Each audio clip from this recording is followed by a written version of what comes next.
Shalom! Você está no podcast Exegese e Exposição. Exegese on demand para você. Aqui é o Davidson Bignon.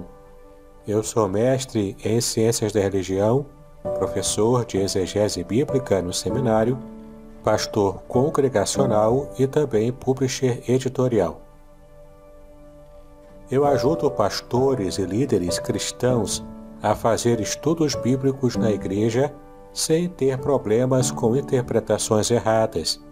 Então, se você está pensando em compreender a sua Bíblia com segurança, não deixe de assistir a mais episódios como este aqui. Muito bem, então assine o canal, acione o sininho, curta, comente e também compartilhe. Você poderá me dar uma força me ajudando a ampliar o alcance com os estudos bíblicos de qualidade na internet.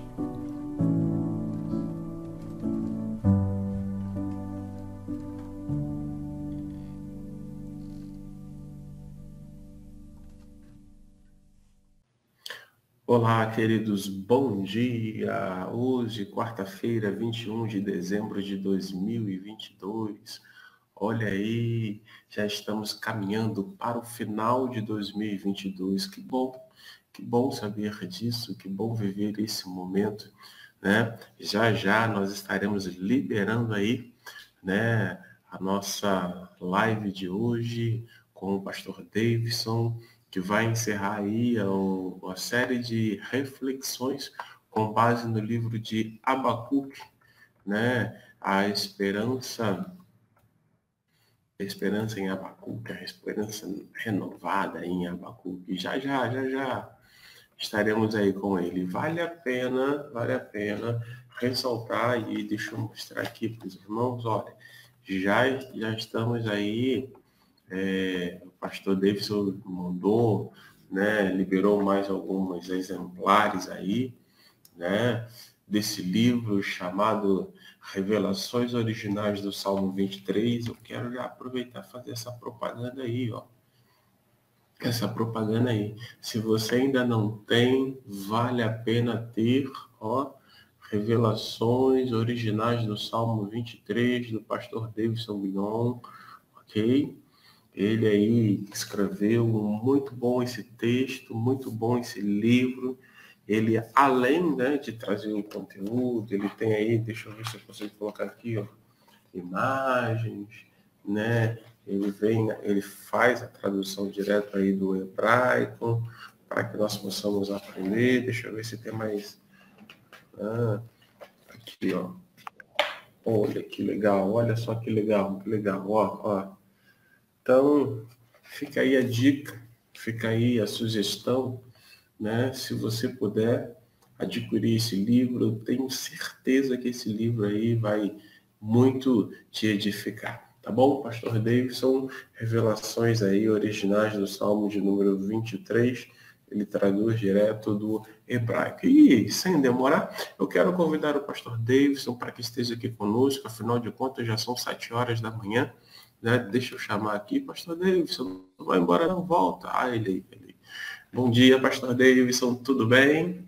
Bom dia, pastor Aderson. Bom dia a todos. Que Deus nos abençoe nesse dia maravilhoso de hoje. Joia. Bom dia mesmo. Aqui, essa noite caiu um pé d'água, mas graças a Deus está tudo tranquilo agora. Vamos orar, e depois que orar, nós já vamos liberar para o pastor Davidson, né? Está aí trazendo as reflexões, né? Com base em Abacuque, esperança renovada em... Vamos orar? Deus, obrigado esse dia, por essa quarta-feira, a vida do teu servo, pastor Davidson. Obrigado por aqueles irmãos que irão se conectar daqui a alguns instantes, outros que já começam. Que o Senhor possa nos abençoar, abençoá-los, que o Senhor fale profundamente ao nosso coração nessa manhã. É a minha oração, em nome de Cristo Jesus. Amém. Pastor Davidson, fique à vontade. Obrigado, meu querido. Eu vou tentar terminar também um pouco antes, porque eu tenho uma mensagem de Natal já gravada, que, se possível, eu queria colocar aqui no final.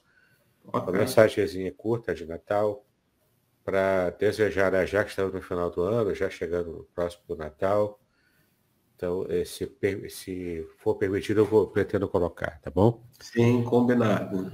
Deixa eu colocar aqui. Compartilhar tela.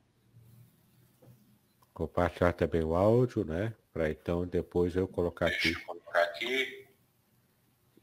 Muito bem. Show. Muito bem, já estamos aqui com a tela online, aqui com a tela. Deixa eu só abrir tudo aqui. Muito bem, estamos aqui no capítulo 3 de Abacuque agora.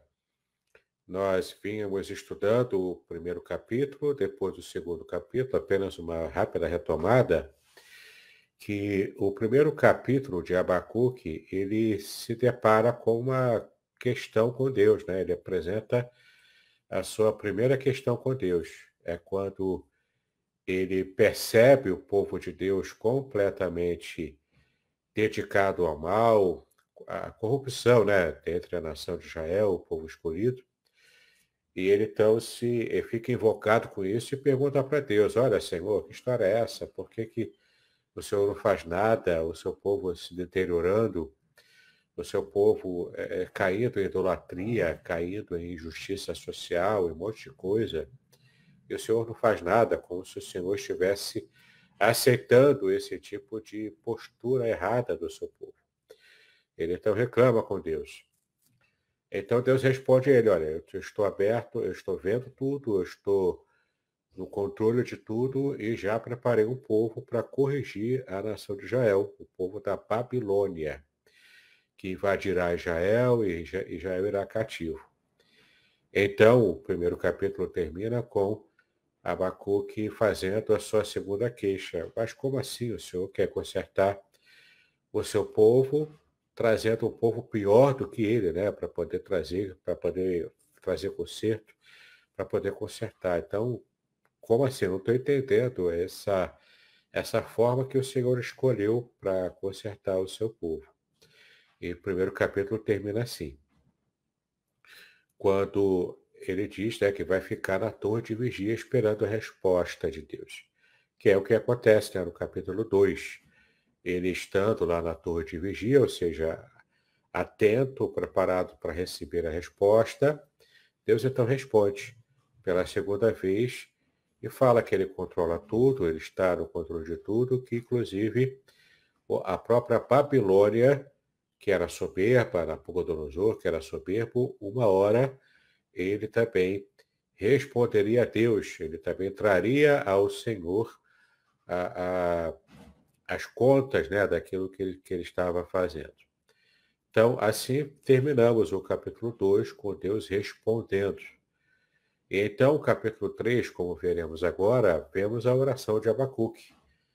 Vemos uma parte poética do seu livro, que é a parte final e a parte do arremate. Vamos fechar com chave de ouro, né, o clímax, na verdade, de todo o livro de Abacuque, como nós vimos, né? O Abacuque não fala de Deus para o povo diretamente, mas ele se queixa contra Deus, já que Deus havia revelado a ele como estaria resolvendo o problema da nação de Israel, a corrupção da nação de Israel, né?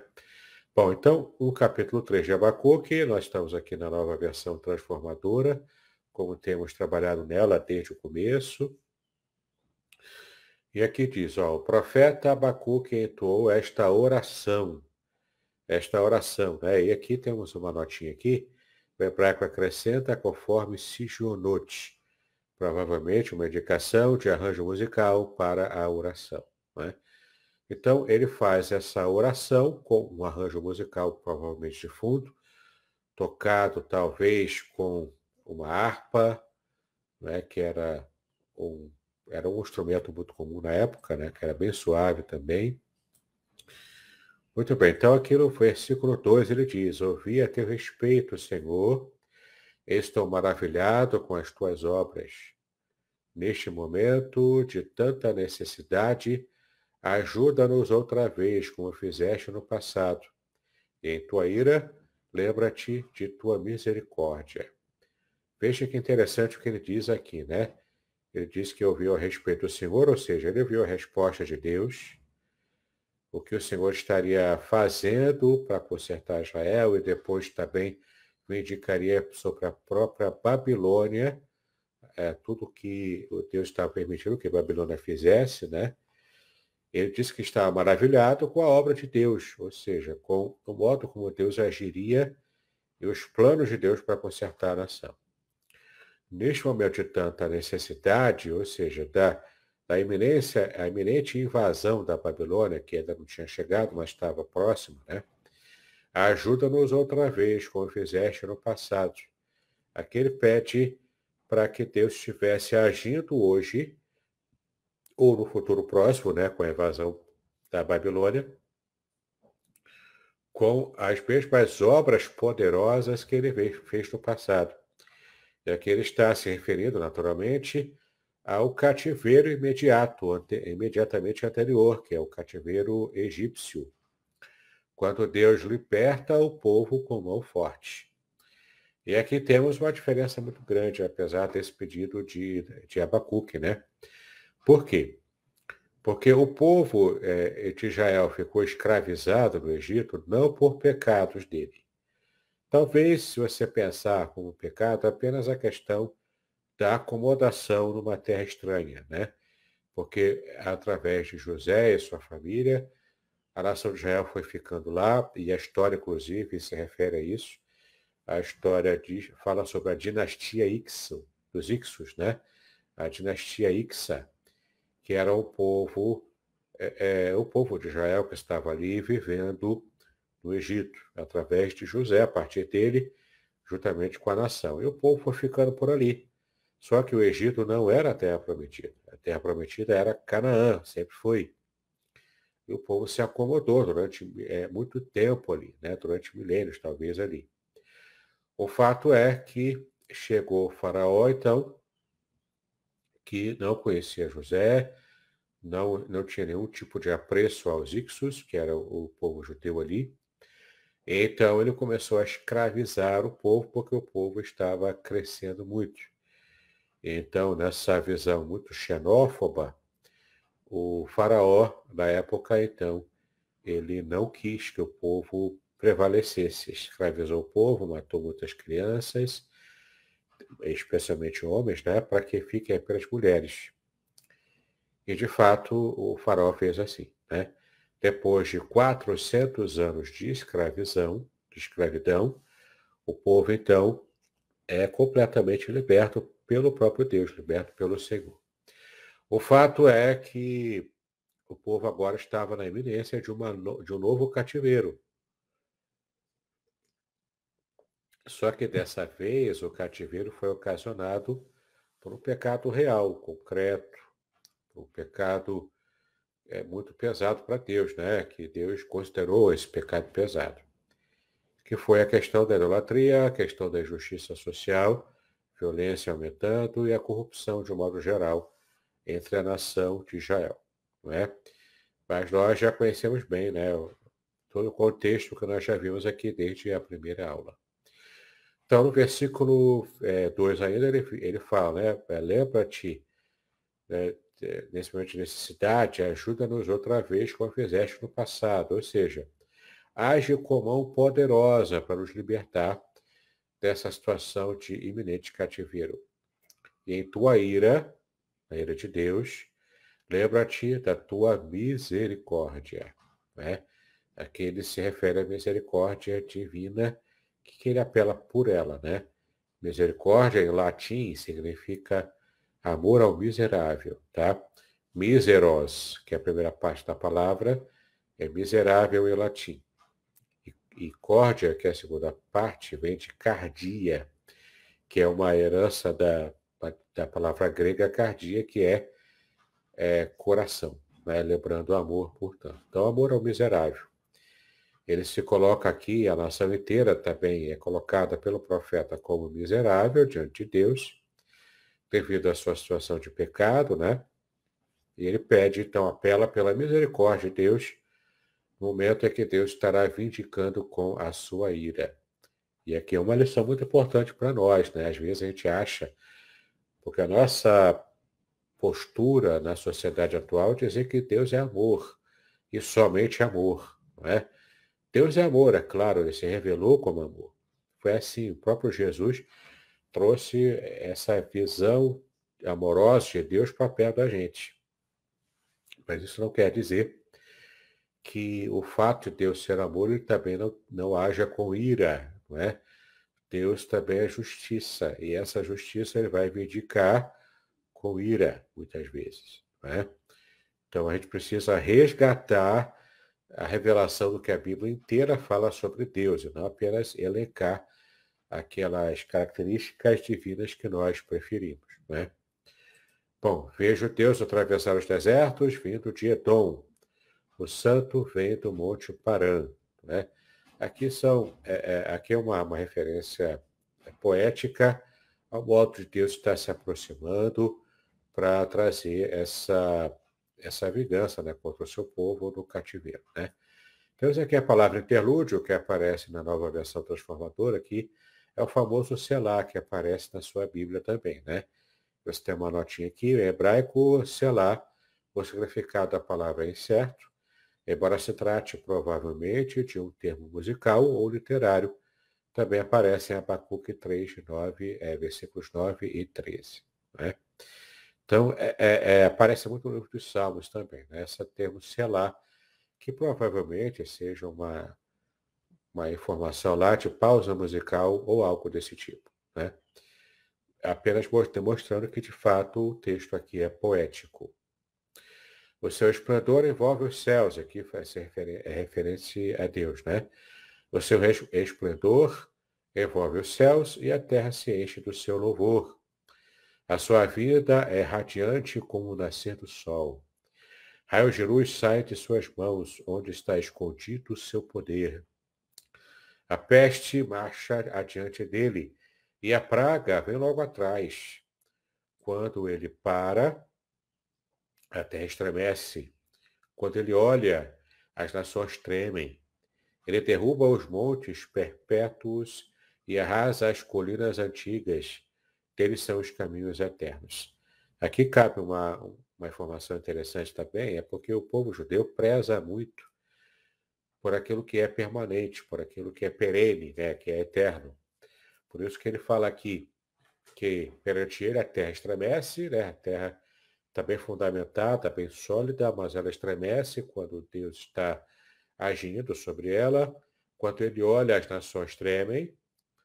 E aqui, ó, ele derruba os montes perpétuos, ou seja, os montes eternos, perenes, aquela rocha dura que ninguém quebra, não é? E arrasa as colinas antigas também, né? Aquelas colinas também tão antigas quanto esses montes perpétuos. Porque deles são os caminhos eternos, ou seja, Deus é mais poderoso do que a pedra, né? E a pedra, na cultura judaica, ela traz essa ideia de eternidade, de perenidade, algo que é durável. Por isso que o povo judeu, por exemplo, quando vão para os cemitérios judaicos visitar os seus mortos, eles não colocam flores, eles colocam pedras em cima das lápides, né, do mausoléu, quando tiver, né, e também das lápides do cemitério. Porque a pedra simboliza algo que é o amor, o sentimento que é eterno, que é permanente. Então é muito comum você ir, por exemplo, em um cemitério em Israel e ver um túmulo lá cheio de pedras em cima. Quanto mais pedra, melhor. Porque isso simboliza que muita gente sente o amor e a saudade perpétua desse ente querido que partiu. Né? Então, isso é cultural para eles. Versículo 7. Veja o povo de Cusã em aflição e a nação de Midian treme de terror. Né? São que os povos pagãos ao redor de Israel. E aqui Deus está não apenas abalando Israel propriamente, mas também os povos pagãos em seu derredor, porque Nabucodonosor estava avançando e não pouparia nenhum povo. Né? Versículo 8. Foi com ira, Senhor, que feriste os rios e dividiste o mar? Estavas furioso com eles? Não, vinhas com as tuas carruagens vitoriosas. Né? Aqui ele também se refere à libertação do Egito. pegaste o teu arco e a tua aljava, cheia de flechas, e dividiste a terra com rios. Né? Aqui é o modo soberano, como Deus, inclusive, organiza tudo na terra. Né? Mais um interlúdio, ou seja, mais uma pausa. Versículo 10 agora. Ó. Os montes viram e tremeram, e as águas avançaram com violência. O grande abismo clamou e levantou bem alto as mãos. Veja que ele está usando, inclusive, aqui, dessa figura de linguagem, né, trazendo o antropomorfismo para seres inanimados, né, que são os montes e as águas, que o grande abismo, inclusive, que clama, não é? Então, ou seja, são seres, no caso aqui, objetos, né, ou fenômenos da natureza, que são comparados, né, com ações humanas. O sol e a lua pararam no céu enquanto tuas flechas brilhantes voavam e a tua lança reluzente faiscava. Né? Mas o antropomorfismo aqui agora aplicado a Deus. Marchaste pela terra com ira e furioso pisaste as nações. Aqui o pisar as nações é como se fosse um lagar de vinho, né? Antigamente o povo colocava as uvas que foram colhidas, né, recentemente num grande espaço, que era chamado de lagar, um espaço de pedra grande, né, como se fosse uma piscina de pedra. E então alguém escravo, alguém da família, né, uma criança também ia pisando na uva para que esmagasse as uvas do lagar e então saísse o suco da uva. Esse suco da uva, depois de curtido, depois de fermentado, viraria vinho. Não é? Era assim que se fazia vinho antigamente. Então, quando ele fala que Deus, baixando pela terra e com ele furioso, pisou as nações, aqui ó, as nações no plural, porque eram todas as nações da época, né? Ele estava esmagando essas nações para fazer vinho, para o prazer do próprio Deus. Né? Veja como é forte essa imagem aqui. Saíste para resgatar o teu povo, para libertar os teus ungidos, esmagaste a cabeça dos perversos e os descobriste até os ossos. Né? Mais uma vez aqui, essa imagem forte também do esmagamento, como se fosse um lagar, e Deus aqui vindicando sobre os povos perversos e pagãos. Ou seja, demonstrando que Deus estaria trazendo o seu povo, né, novamente ao caminho correto. Versículo 14, com as tuas armas destruíste o líder dos que avançaram como um vendaval, pensando que o povo fosse presa fácil. Baixaste sobre o mar com os teus cavalos, e as águas poderosas se agitaram. Estremeci por dentro quando ouvi isso. Meus lábios tremeram de medo. Minhas pernas vacilaram e tremi de terror. Esperarei em silêncio pelo dia em que a calamidade virá sobre os nossos invasores. Aqui ele já está vendo a lei, né? Ele já está vendo, ele não sabia na época o tempo, mas durou 70 anos o cativeiro da Babilônia sobre Judá. Então ele já estava enxergando Deus agindo sobre a Babilônia 70 anos depois, trazendo então libertação ao povo. Né? E aqui nessa parte aqui que ele diz, né, que as minhas pernas vacilaram, temos uma notinha também. Em hebraico a expressão é literalmente assim, a decomposição entrou em meus ossos. Né? Por isso que traduziu aqui para ficar mais claro para a gente, é mais simples, né, que as pernas do profeta vacilaram. Porque ele perdeu a força, né? Ele perdeu a condição de ficar em pé, em equilíbrio, devido a todo esse mal aqui que ele está vendo que Deus fez, ou que fará, né, também sobre as nações, inclusive as pagãs. Claro, Babilônia aqui estava completamente no centro, né, dessa ação vindicadora divina sobre as nações da terra.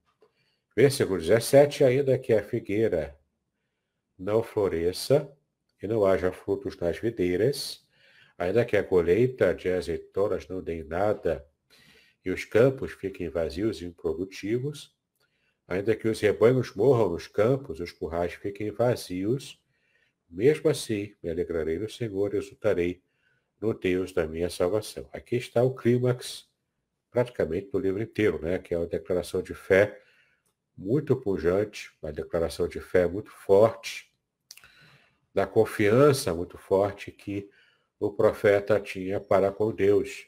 A gente viu aqui no capítulo 2, versículo 4, na aula passada, que encontramos ali a palavra fé, traduzido como fé em português, mas a palavra hebraica é emuná, que é uma firme confiança. É quando o profeta se apega com firmeza no seu único pote salva-vidas, né, diante de uma tempestade.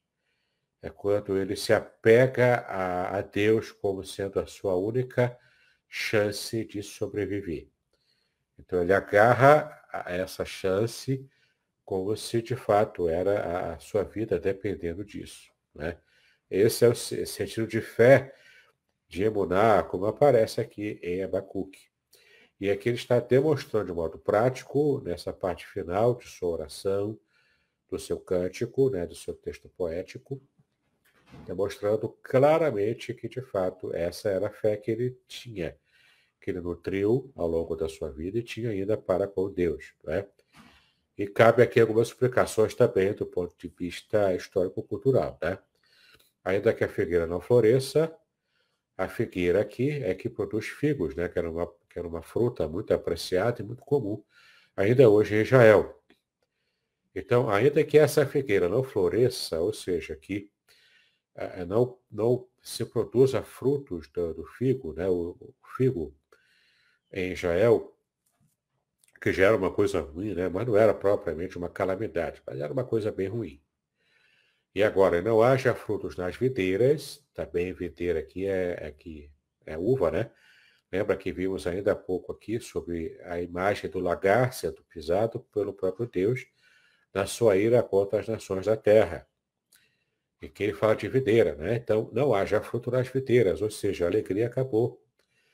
A figueira, que produz figos, né? Que produz uma fruta muito apreciada. E a videira, que produz também uvas, né? Com frutos também apreciados, e o vinho, símbolo da alegria, da felicidade, tudo isso desapareceu. Ainda que a colheita de azeitonas não tem nada, aqui a colheita de azeitonas já está se aproximando daquilo que é importante para sobreviver. Não é apenas algo cosmético, algo que traz prazer, não é? Mas aqui já está se aproximando de um produto necessário e essencial para a vida naquela época. A azeitona produzia o azeite, que estava permitindo que se produzisse ali alimento, fizesse bolos e também acendesse a lamparina, né? Acendesse a lâmpada.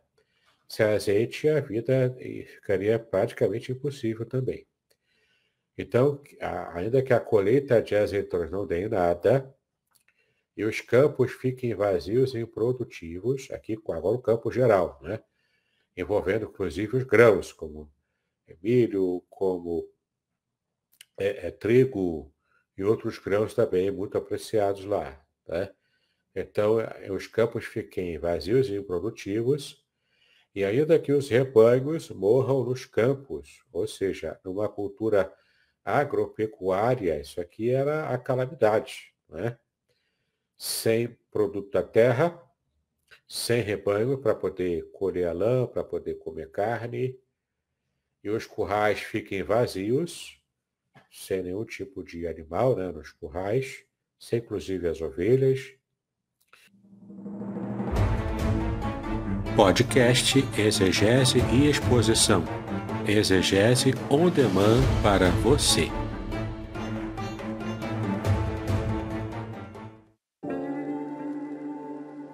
Shalom! Aqui é o Davidson Pignon. Eu ajudo pastores e líderes cristãos a fazer estudos bíblicos na igreja sem ter problemas com interpretações bíblicas erradas. Então, se você está pensando em compreender a sua Bíblia com segurança, não deixe de assistir a mais conteúdos como este aqui neste canal.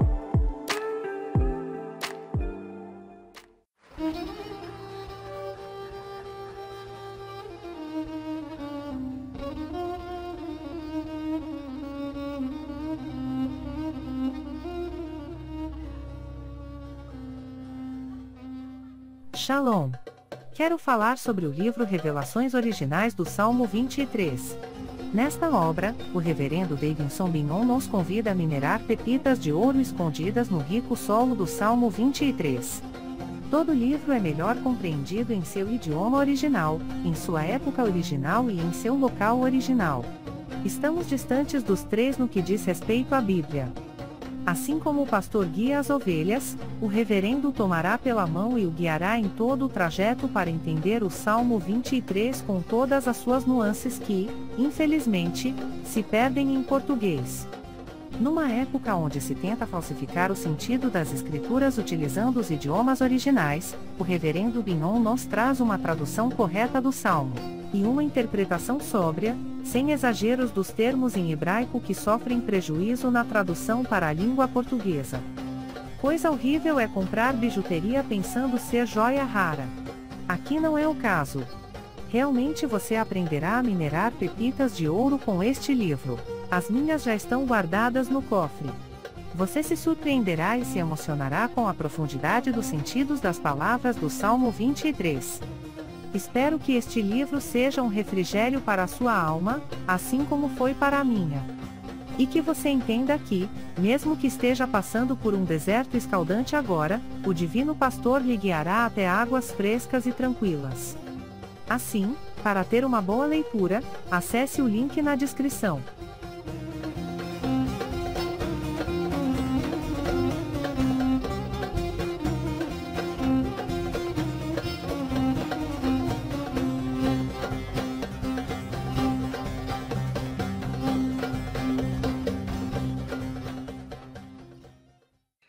Então, olha aqui a descrição que ele está fazendo. Ele está descrevendo aqui um contexto de pura calamidade, de completa desolação sobre Israel, né? Ainda que acontecesse isso na hipótese, e de fato não era uma hipótese impossível, porque como acontecia? A Babilônia estava invadindo os povos. Tudo o que o povo produzia tinha que dar o dízimo para o povo conquistador e ficar com um pouquinho apenas para a própria subsistência. Então, se os campos aqui produzissem, ia para a Babilônia. Cada colheita dessa aqui ia a maior parte para a Babilônia. Os rebanhos também, o produto dos rebanhos, o leite de cabra, o queijo, a lã, a própria carne, ia tudo para a Babilônia. Muito pouco disso ficaria para Israel, porque ele passaria a ser o povo escravo, escravizado pela Babilônia. Entendeu? Por isso que ele está escrevendo aqui uma cena de calamidade total, uma desolação sobre Israel. E é o que de fato aconteceu, né? Mesmo assim, em toda essa situação caótica, me alegrarei no Senhor. Alegrar-se tem a ver com o sentimento do coração. Não é do tipo assim, por favor, você está triste, está em depressão, você precisa se alegrar. Então, no passe de mágica, a pessoa muda a cabeça e se alegra. Não é assim que funciona. Você provavelmente sabe disso. Diante desse caos total aqui, ele declara que vai se alegrar no futuro. Pelo caos, porque ele é masoquista? Não. Ele estava sofrendo em angústia por causa desse caos iminente. Por que ele diz que se alegrará no Senhor? Ele fala isso por causa da revelação que ele recebeu de que Deus está no controle de tudo, inclusive ele traria vingança sobre a própria Babilônia depois. Então, a sua confiança, a sua firme confiança em Deus, que é a sua fé, faz com que ele tenha o seu sentimento modificado. E você pode até tentar fingir um sentimento socialmente. Mas aqui é o profeta diante de Deus, é ele sozinho diante de Deus. Não tem nenhum ser humano aqui olhando ele falar isso. Ficou para a posteridade porque ele escreveu depois, né? Depois foi escrito e registrado, nós sabemos o que ele sentiu na época. Mas olha só, ele disse que ele vai se alegrar porque ele já recebeu a revelação de Deus, que é maior do que qualquer circunstância humana. Uma lição tremenda sobre nós.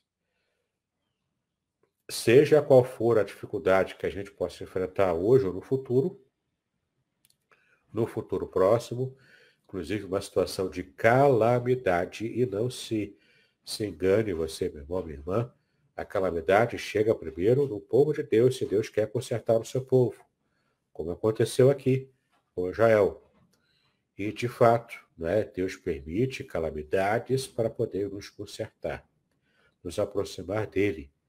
Na hora da calamidade, a gente acaba orando mais, acaba entrando mais em dependência, no modo dependência de Deus. E isso é bom para a nossa vida espiritual. Quanto mais dependente de Deus nós nos sentirmos, nós estamos conscientes da nossa dependência dele, tanto melhor irá a nossa vida. Né? Então ele diz aqui, ele usa aqui a palavra alegrar, né, o verbo alegrar. Por quê? Porque ele já estava com o seu sentimento modificado. Deus já havia modificado a sua disposição. Ele sabia que nada aconteceria sem o controle de Deus. Por confiar em Deus, ele sabia que Deus ia preservar o seu povo, que era o mais importante. Ainda que passassem por dias e, no caso, anos, né, com muita dificuldade, com muito esforço e com poucos momentos de alegria, a alegria pelo vinho, né, pela videira. Só como não há vinho, porque a videira não daria frutos, ele se alegraria não pelo vinho, não por intoxicação alcoólica, digamos assim, né? Mas ele se alegraria permanentemente no Senhor, que é eterno e que está no controle de tudo. Isso é a fé que promove. O nosso sentimento, a nossa mente, ela é pessimista nessas horas. Na hora da calamidade, a gente entra em depressão e se torna completamente pessimista, sem perspectiva de sair da situação. Nós podemos sim nos alegrar em Deus na hora da calamidade, quando temos a nossa perspectiva totalmente voltada para Deus, o nosso foco totalmente direcionado ao Senhor. É só assim que a gente consegue se alegrar, mesmo no momento da calamidade. Tá? Então, mesmo assim, me alegrarei no Senhor. O motivo da sua alegria é o Senhor e não mais ninguém, nem as circunstâncias. Ele usa outro verbo aqui, ó, exultarei no Deus da minha salvação. O verbo exultar é mais do que se alegrar. O verbo exultar é você dar brados de alegria. É você dançar em público de tanta alegria que você não consegue se segurar. Você não se contém. Eu costumo dizer, em tom de brincadeira, de que eu não tenho cintura para poder dançar. Eu não sou dançarino. Não tenho cintura para isso. Né? Mas nesse verbo aqui, exultar, também está incorporado aqui a ideia de dar brados de vitória, de alegria, de felicidade. Você não consegue se conter e até você dança em público, que é a dancinha da alegria, a dancinha da vitória, digamos assim, né? Que o pessoal diz. Então ele fala, eu me alegrarei, depois ele aumenta, né, poeticamente falando, eu exultarei no Deus da minha salvação. A salvação aqui é quando terminasse o cativeiro. Né? A gente não pode perder isso em perspectiva.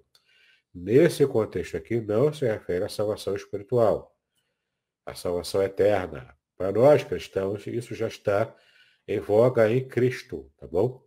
Mas na época, dentro do contexto aqui, a salvação se refere à libertação final de Israel após o tempo de cativeiro que Deus havia falado para o profeta que faria.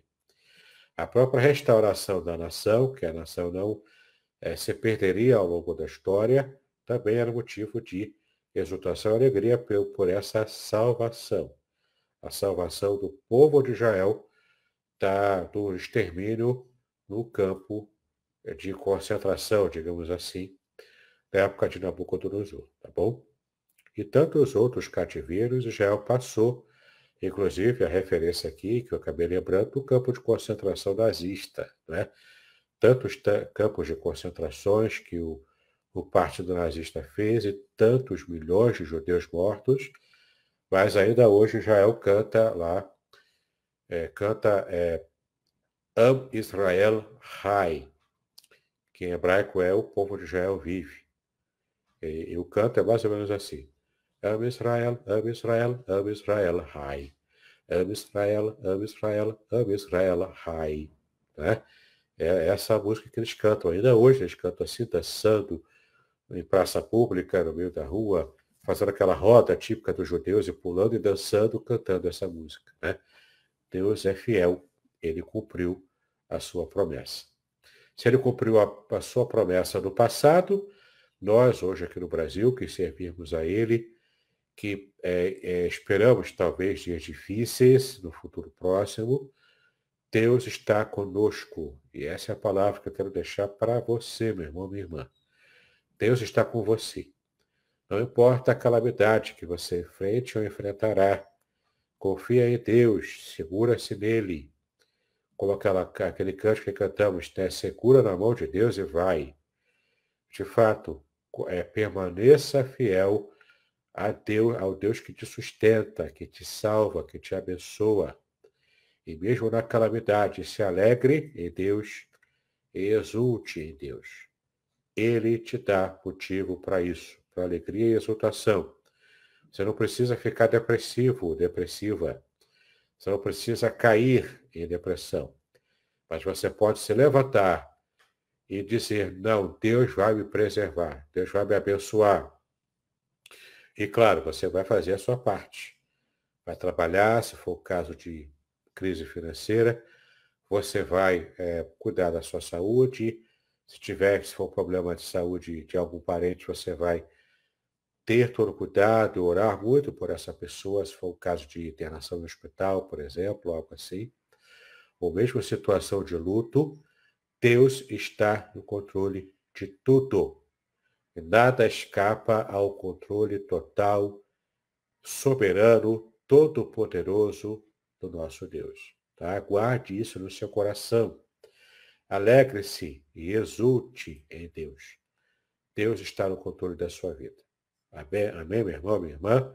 Guarde isso no seu coração. Versículo 19, para a gente terminar então. O Senhor soberano é a minha força. Olha que declaração, né? Ele é a minha força. E claro, o Senhor soberano é mais forte do que Nabucodonosor. Mais forte do que qualquer conquistador humano. Mais forte do que qualquer política desumana que a gente possa viver. O Senhor soberano é a minha força.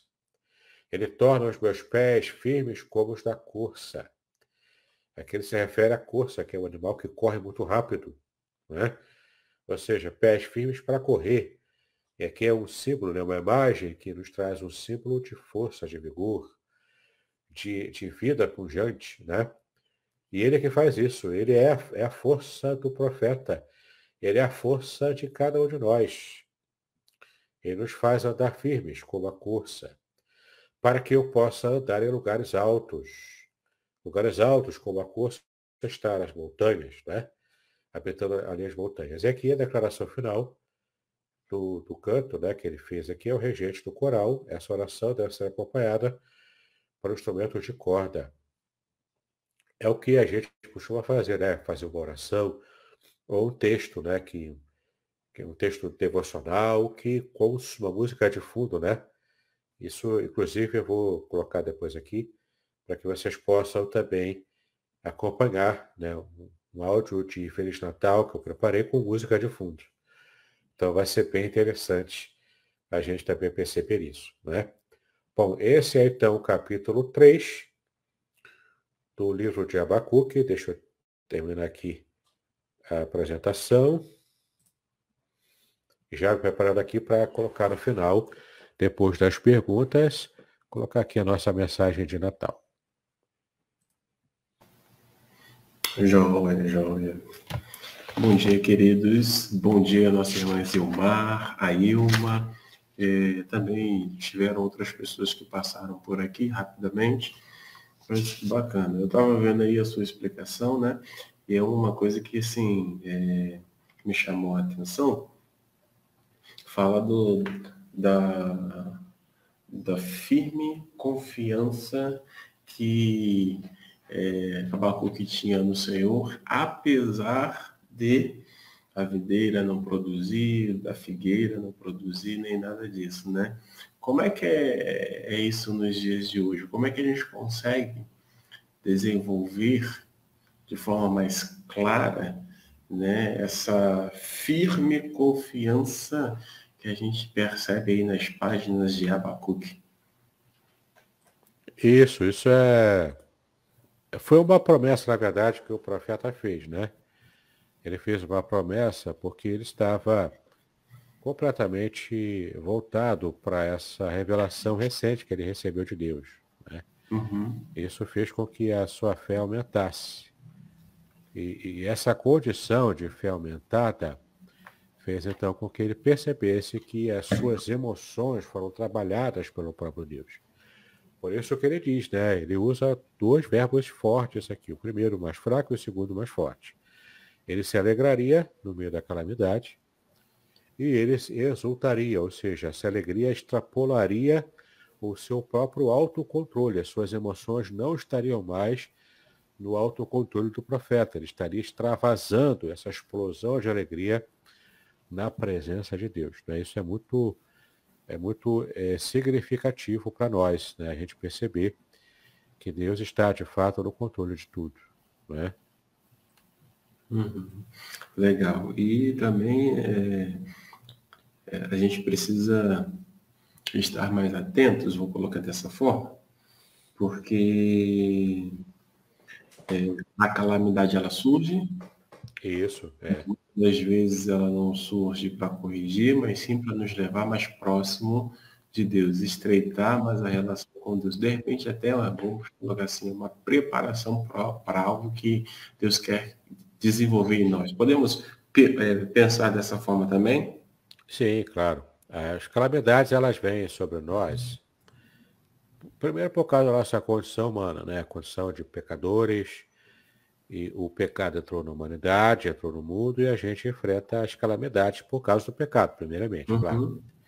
Há calamidades que a gente que provoca, no caso de Israel foi esse o caso, né? Eles provocaram essa calamidade com o pecado deles e a afronta contra o próprio Deus, a própria corrupção, talvez um estágio avançado, muito provavelmente um estágio muito avançado de corrupção entre o povo de Deus, né?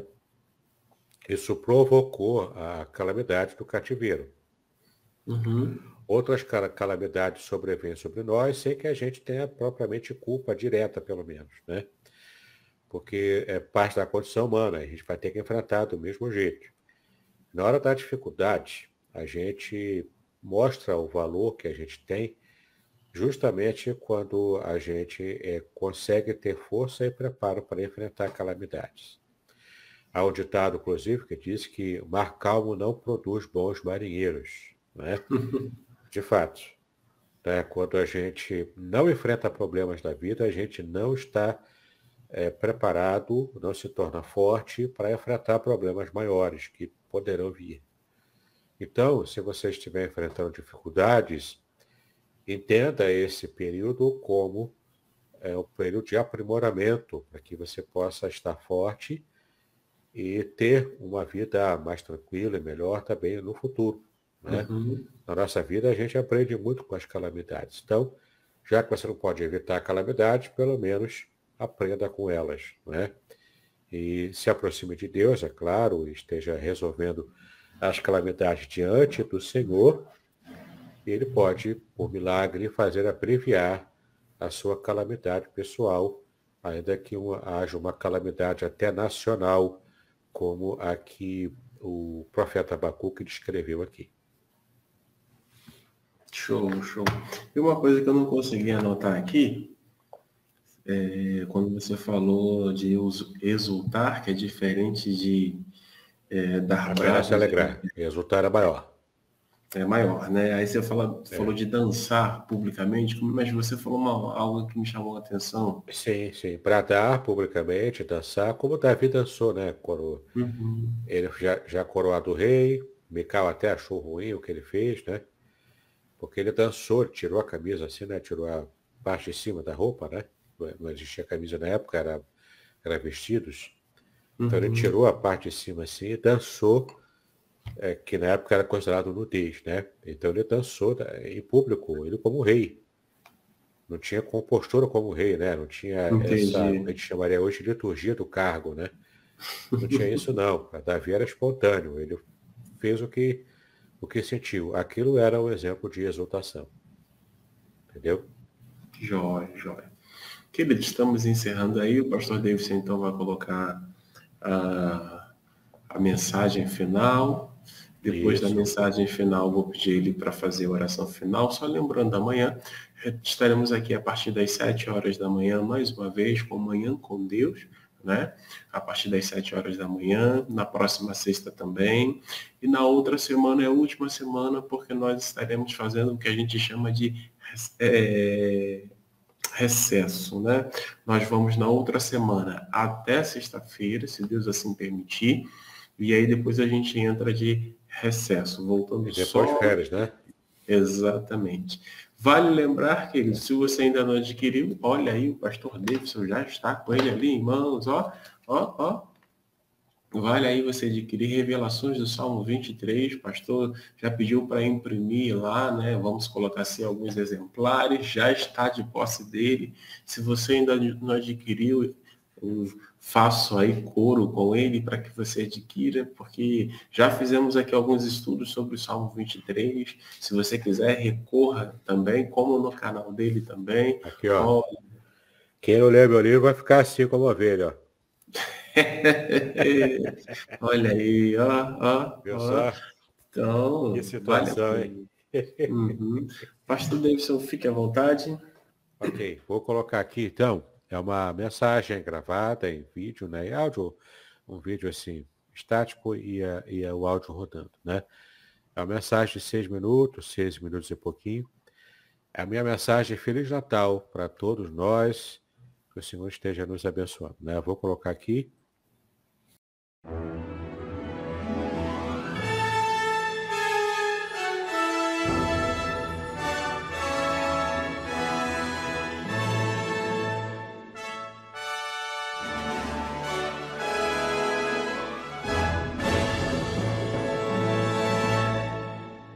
Shalom, aqui é o Davidson Bignon.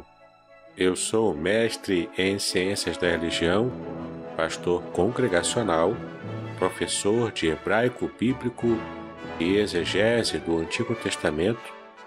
Eu compus a equipe de revisores da Bíblia de Estudo Matthew Henry, que é publicada hoje pela Sociedade Bíblica do Brasil, e também sou publisher da editora Contextualizar. Você está no episódio especial do podcast Exegese e Exposição, Exegese on Demand para você. Fique agora com a mensagem especial de Natal.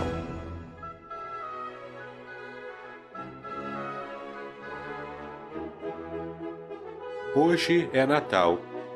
Embora haja árvores, luzes, Papai Noel e troca de presentes, o verdadeiro sentido do Natal é mais profundo e espiritual. Natal tem a ver com o nascimento.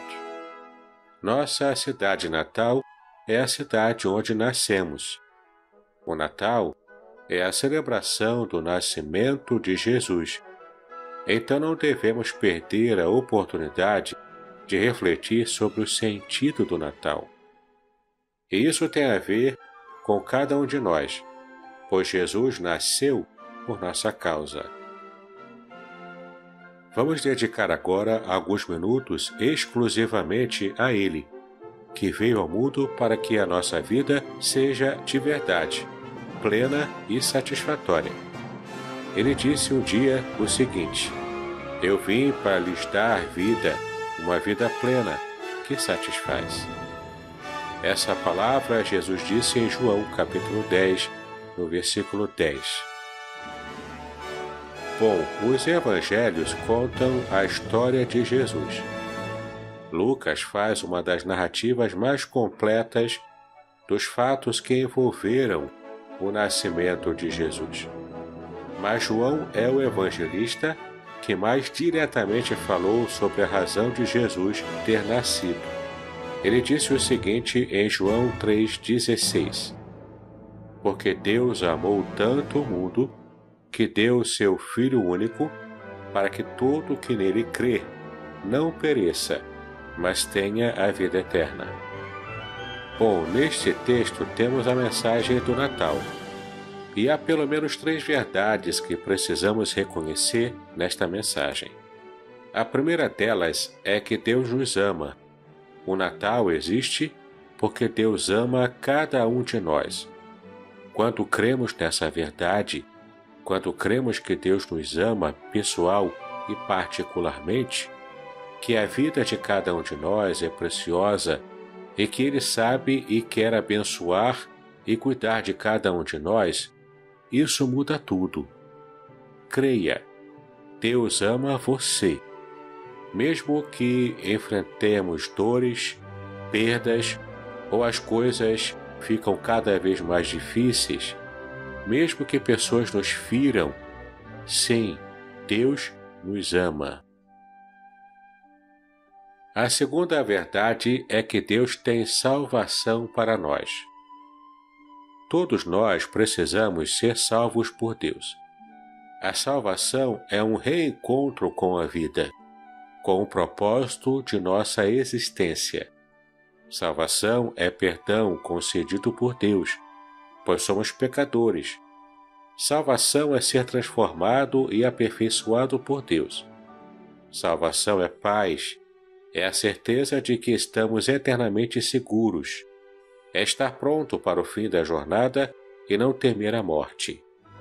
A salvação está em Jesus. A salvação é Jesus. Ele é o Salvador. Pela fé nele, somos salvos. Salvação é vida de comunhão permanente com Deus.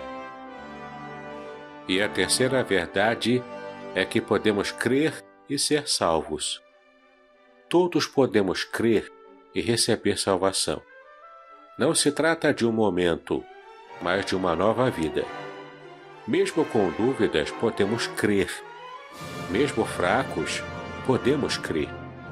E se nos falta fé, podemos pedir a Deus ajuda para crer.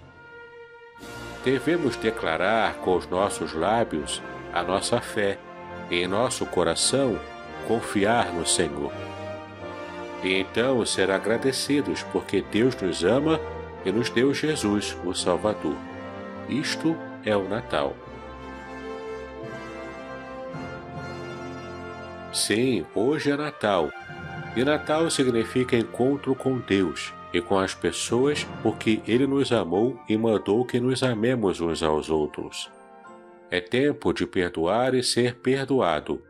É tempo de reconciliação. Jesus nasceu em Belém, mas nasce na gente também. E isso muda tudo. Obrigado, Jesus, por nascer em nossos corações. Feliz Natal e um próspero Ano Novo. Paz e bênçãos sobre a sua preciosa vida.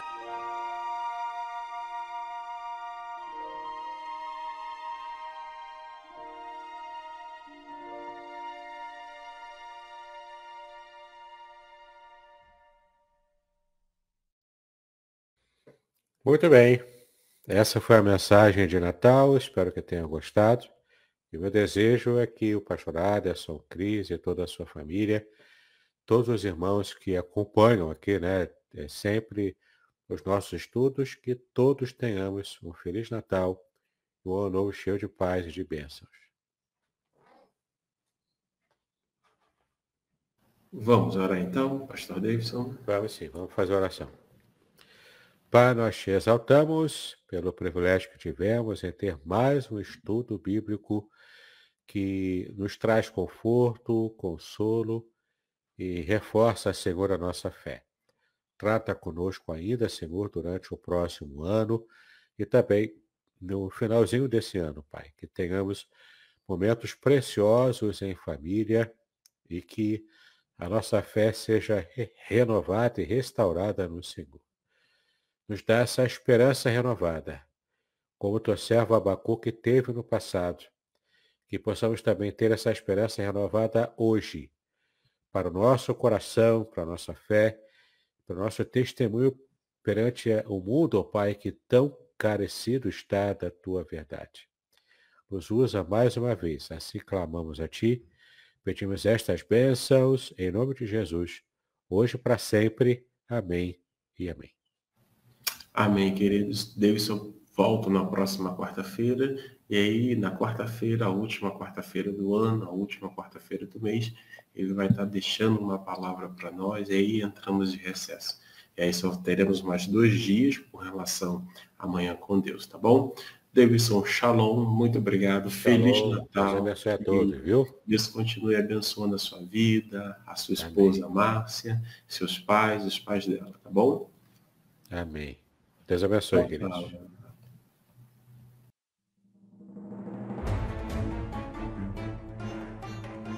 Muito bem, agora eu gostaria de ver a sua participação. Entre em contato comigo, compartilhe a sua experiência comigo e quem sabe até se você enviar em formato de áudio, eu possa aproveitar a sua experiência para apresentar no próximo episódio do podcast Exegese e Exposição. Eu sou Davidson Pignon e eu ajudo pastores e líderes cristãos a fazer estudos bíblicos da igreja, sem terem problemas com interpretações erradas. Se você então está pensando em compreender a sua Bíblia com segurança, não deixe de assistir a mais episódios como este aqui. Então, assine o canal, acione o sininho, curta, comente e também compartilhe. Ajude-me a ampliar o alcance com estudos bíblicos de qualidade na internet. Que Deus abençoe os seus estudos, paz e bênção sobre a sua vida.